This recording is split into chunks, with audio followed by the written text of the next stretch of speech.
इस वीडियो में हम लोग डिस्कस करने वाले हैं स्मॉल फाइनेंस बैंक की एफडी रेट्स के बारे में। मेरा एक्सपीरियंस शेयर करने वाला हूं क्या स्मॉल फाइनेंस बैंक की एफडी सेफ है कि नहीं है। मेरा सेविंग अकाउंट भी है एयू के साथ, उत्कर्ष के साथ में, और कुछ में मैंने एफडीज भी करा रखी है, जैसे नॉर्थ ईस्ट हो गया, यूनिटी हो गया, उज्जीवन हो गया, जना बैंक हो गया। तो सभी के साथ एक्सपीरियंस शेयर करूंगा। प्लस आप लोग को हर जगह ये जो दिखता है कि आरबीआई का डीआईसीजीसी आपको 5 लाख रुपए की सिक्योरिटी प्रोवाइड करता है, तो अगर कल को मान लो ये लोग बैंक यहाँ पे बंद हो चुके तो उसके बाद में का क्या प्रोसीजर रहता है, कितने टाइम में आपको पैसा मिलता है, उसका क्या प्रोसेस रहता है, ये सब कुछ बताने वाला हूँ इस वीडियो के अंदर। तो प्लीज यहाँ पे पूरा वीडियो जरूर देखिएगा। तो भाई सबसे पहले तो स्मॉल फाइनेंस बैंक की अभी राइट नाउ एफडी की रेट्स क्या चल रही है आप मेरे स्क्रीन के सामने पॉज करके देख सकते हैं। ये फैब तक की सारी रेट्स यहाँ पे अपडेटेड है। तो यहाँ पे आप देख सकते हैं मैंने हाईएस्ट रेट का एक कॉलम डाला हुआ है, एक 1 ईयर का डाला हुआ है, 3 इयर्स की एफडी, 5 इयर्स की एफडी, और सीनियर सिटीजन के लिए कितना एक्स्ट्रा इंटरेस्ट रेट आपको प्रोवाइड किया जा रहा है। तो इसमें अगर आप हाईएस्ट एफडी रेट देखेंगे, आपको यूनिटी हो गया, नॉर्थ ईस्ट हो गया, सूर्योदय हो गया, शिवालिक, उत्कर्ष हो गया, ईएसएफ हो गया, जना हो गया, उज्जीवन, इक्विटास, ये सारे आपको हाईएस्ट एफडी रेट यहाँ पे प्रोवाइड कर रहे हैं। और इसके अलावा एयू स्मॉल फाइनेंस बैंक भी इस लिस्ट के अंदर यहाँ पे डेफिनेटली शामिल है। प्लस सभी का 1 साल का, 3 साल का, 5 साल का एफडी रेट अलग अलग रहता है, लेकिन मैंने इस तरह से पिकअप किया हुआ है कि जो भी यहाँ पे हाईएस्ट आपको ऑफर कर रहा है। अब देखिए, एक तो तरीका ये है कि आप इस लिस्ट के थ्रू यहाँ पे जो है अपना पूरा का पूरा एनालिसिस वगैरह कर सकते हैं, वरना आप क्या कर सकते हैं, मैं आपको एक लिंक प्रोवाइड करने वाला हूँ स्टेबल मनी की ऐप की। ये एक रेफरल लिंक है, एक एफिलिएट लिंक है, जिसके थ्रू आपको कुछ रिवॉर्ड्स वगैरह भी देखने को मिल जाएंगे। स्टेबल मनी के ऊपर अच्छी बात यहाँ पे ये रहती है कि अगर आप जितने भी पीरियड की एफडी करना चाहते हैं, जैसे अंडर 2 इयर्स के अंदर आप देखना चाहते हैं कि हाईएस्ट एफडी रेट कौन ऑफर कर रहा है, 2 से 3 साल में कौन ऑफर कर रहा है, 3 साल से ज़्यादा में कौन ज़्यादा एफडी रेट वगैरह ऑफर कर रहा है, तो ये सारी चीज़ें आप यहाँ पे जो है कंपैरिजन कर सकते हैं। प्लस ट्रेडिशनल बैंक के साथ में भी आप कंपैरिजन कर सकते हैं। और इतना ही नहीं, यहाँ से विदाउट सेविंग अकाउंट खुलाए बिना भी आप यहाँ पे एफडी बुक कर सकते हैं, और फर्स्ट एफडी पे भाई आपको रिवॉर्ड्स वगैरह भी देखने को मिल जाएंगे। अब भाई लोगों का सबसे बड़ा कंसर्न ये रहता है कि ये जो स्मॉल फाइनेंस बैंक की एफडीज होती है, हाई इंटरेस्ट रेट तो ऑफर करती है, लेकिन क्या ये सेफ है, होती है कि नहीं होती है। तो देखो, आरबीआई की अलग से एक पूरी की पूरी एक यूनिट रहती है, deposit insurance and credit guarantee corporation करके, जिसको हम लोग शॉर्ट के अंदर डीआईसीजीसी बोलते हैं। जी हाँ, तो अगर आप देखेंगे तो अपने बैंक के अंदर भी आपको सिमिलर टाइप ऑफ दी लोगो देखने को मिल जाता है इंटरनेट बैंकिंग के ऊपर, या बैंक के अंदर भी अगर आप फिजिकल विजिट करते हैं तो आपको जनरली ये लोगो जो है देखने को मिल जाएगा। तो इसके अंदर भाई क्या होता है कि ये बेसिकली जो है आपको 5 लाख रुपए पर डिपॉजिटर पर बैंक की यहाँ पे लिमिट प्रोवाइड करता है। मतलब इतना आपको एक इंश्योरेंस देखने को मिल जाता है, जिसके अंदर आपका जितना भी पैसा सेव है, चाहे वो सेविंग अकाउंट के अंदर है, फिक्स डिपॉजिट के अंदर है, करंट अकाउंट के अंदर है, आरडी के अंदर है, जिसमें प्रिंसिपल और इंटरेस्ट सब कुछ मिला करके 5 लाख रुपए तक का आपका अमाउंट यहाँ पे हमेशा सेफ रहने वाला है। इस तरह का यहाँ पे क्लेम किया जाता है डीआईसीजी की तरफ से। अब देखिए, इसके अंदर जो कवरेज होता है वो मोस्टली ऐसा नहीं है कि केवल कुछ ही बैंक्स के लिए रहेगा जो नेशनलाइज बैंक है। कमर्शियल जो जितने भी बैंक्स है, इवन जो फॉरेन बैंक्स है जिनकी ब्रांच है इंडिया के अंदर, जो लोकल एरिया बैंक्स होते हैं, रीजनल रूरल बैंक्स होते हैं, कोऑपरेटिव बैंक्स होते हैं, वो सारे इसके अंदर कवर होते हैं।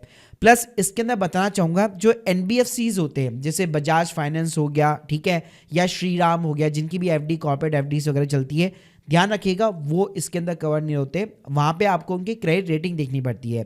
इसके अलावा यहाँ पे इस इंश्योरेंस का जो प्रीमियम होता है ना, वो बैंक यहाँ पे करता है, आपको अलग से पे करने की जरूरत यहाँ पे नहीं रहती है। तो मान लो अगर आपको पता करना है कि भाई मेरा बैंक यहाँ पे डीआईसीजीसी के साथ में कवर है कि नहीं है, तो आप उसकी वेबसाइट के ऊपर जाओगे तो डिपॉजिटर के अंदर ही लिस्ट ऑफ इंश्योरेंस बैंक आपको दिख जाएगा। यहाँ पे आप देख सकते हो स्मॉल फाइनेंस बैंक्स आपको दिख जाएगा, जिसके अंदर हमारे इंडिया के अंदर जितने भी 11 स्मॉल फाइनेंस बैंक है वो सारे के सारे इसके अंदर कवर्ड है। अब बात करते हैं कि भाई कल को इन 11 में से कोई भी बैंक यहाँ पे बैंक करप्ट हो जाता है या लिक्विडेशन के अंदर चल जाता है, तो यहाँ पे पैसे क्लेम करने का प्रोसीजर क्या रहता है। तो पहले तो ये रहता है कि बैंक जब फेल होता है तो सबसे पहले जो है यहाँ पे एक लिक्विडेटर अपॉइंट किया जाता है, जो बैंक की सारी एसेट्स और लायबिलिटी को जज करता है। उसके बाद में भाई एक क्लेम की लिस्ट बनने वाली है, और जो लिक्विडेटर होगा वो डीआईसीजीसी डिपार्टमेंट को पूरी लिस्ट भेजने वाला है, और उसके बाद में डीआईसीजी जो है यहाँ पे लिक्विडेटर को पैसा देगा, और लिक्विडेटर एक तरह से आपको यहाँ पे पैसा एज ए डिपॉजिटर जितने भी होंगे उनको यहाँ पे पैसा प्रोवाइड किया जाता है। तो अगर मैं सिंपली टाइम फ्रेम की बात करूँ तो 3 महीने के अंदर अगर कभी भी बैंक फेल होता है तो भाई 5 लाख रुपए तक की सिक्योरिटी आपके पास में आपके बैंक अकाउंट के अंदर क्रेडिट हो जाती है। प्लस इसके अंदर डीआईसीजी जो है डायरेक्ट इंटरेक्ट नहीं करेगा, हमेशा लिक्विडेटर ही जो है डिपॉजिटर के साथ में इंटरेक्ट करता है। लेकिन हाँ, कुछ केसेस यहाँ पे ऐसे होते हैं हैं जहां पे आप ऑनलाइन भी ये रिक्वेस्ट सबमिट कर सकते हो। जैसे आप स्क्रीन के सामने देख सकते हो, ये 14 फरवरी 2025 रिसेंटली सर्कुलर है। New India cooperative bank limited करके बैंकरप्ट हो चुका है, तो उसका पैसा डिपॉजिटर को कैसे क्लेम करना है वो पूरा यहाँ पे सर्कुलर निकाला हुआ है।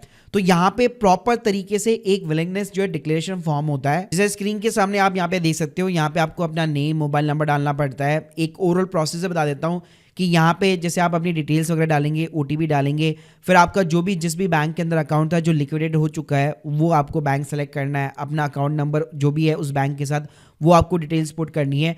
उसके बाद में जिस नए वाले बैंक के अंदर आप पैसा लेना चाहते हैं उसकी आपको डिटेल्स वगैरह डालनी पड़ती है, और केवाईसी वेरीफाई करने के बाद में सीधा डीआईजीसी आपके अकाउंट के अंदर पैसे डाल देगा। भाई अब तो प्रॉपर डीआईसीजी ने यहाँ पे एक नई वेबसाइट वगैरह भी बना रखी है जहाँ पे जितने भी फाइनेंशियल ईयर के अंदर जो क्लेम वगैरह सेटल होते हैं वो आप प्रॉपर तरीके से यहाँ पे आप देख सकते हो। जैसे एग्जांपल के लिए फाइनेंशियल ईयर 24 में आप देख सकते हो Lucknow urban cooperative bank limited हो गया, लक्ष्मी सीबीएल हो गया, तो ऐसे करके आप पूरी यहाँ पे आपको लिस्ट देखने को मिल जाएगी हर साल की।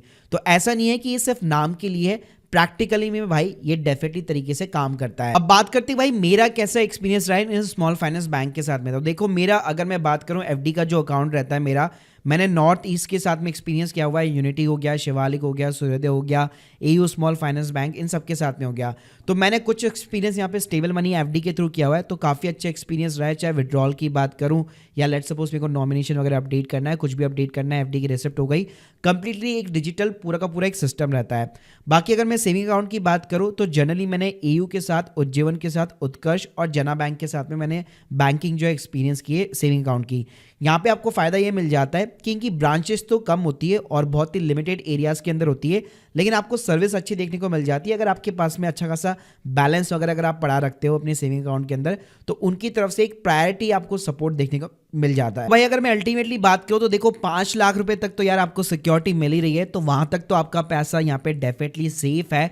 बाकी आप जिस भी बैंक के साथ में बैंकिंग कर रहे हैं मेक श्योर कीजिए एक तो डीआईसीजीसी के साथ में सिक्योर हो, चाहे आपने कोई कोऑपरेटिव बैंक भी यहाँ पे पकड़ा हुआ है मेक श्योर कीजिए उसके साथ में हमेशा सिक्योर रहना चाहिए।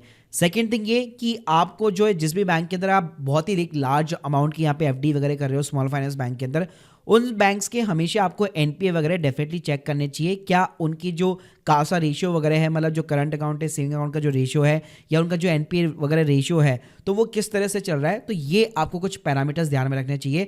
बाकी कुछ बैंक्स यहाँ पे लिस्टेड भी है स्मॉल फाइनेंस बैंक के अंदर, तो देखो स्टॉक का प्राइस तो ऊपर नीचे चलता रहता है, लेकिन कि जो बैंक की ग्रोथ वगैरह रहती है वो आपको एक डेफिनेटली यहाँ पे रिव्यू वगैरह करनी चाहिए अगर आप एक बड़ा पैसा यहाँ पे इन्वेस्ट कर। So guys hope you like this video, please subscribe channel. अगर आप लोग के कोई भी डाउट्स है कमेंट बॉक्स के अंदर जरूर बताइए, और स्टेबल मनी की लिंक मैंने ऑलरेडी डिस्क्रिप्शन बॉक्स में दे रखी है जहाँ पे आपको फर्स्ट एफडी करने पे रिवॉर्ड्स वगैरह भी देखने को मिल जाएंगे। Thank you guys, thank you very much.